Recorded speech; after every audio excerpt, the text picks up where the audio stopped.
Banaskantha food and drugs વિભાગની કાર્યવાહી.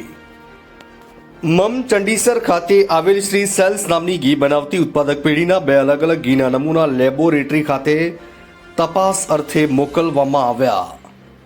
રૂપિયા 3.50 લાખની કિંમતનો 674 કિલો ઘીનો જથ્થો જપ્ત કરાયો. બનાસકાંઠા ખોરાક અને ઔષધ નિયમન તંત્રના designated officer TH Patel, food safety officer KK Chaudhary તથા ES પટેલ દ્વારા 18 જૂન 2025ના રોજ પ્લોટ નંબર 238 GIDC ચંડીસર ખાતે આવેલ શ્રી સેલ્સ નામની ઘી બનાવતી ઉત્પાદક પેઢીની તપાસ કરવામાં આવી હતી અને આ તપાસ દરમિયાન ઘીના જુદા જુદા 2 નમૂના સામેલ વિગત પેઢીના માલિક પાસેથી food safety and standard act 2006 હેઠળ લાવવામાં આવ્યા હતા અને ચકાસણી અર્થે ફૂડ લેબોરેટરી ખાતે મોકલી આપવાની કાર્યવાહી હાથ ધરાઈ હતી.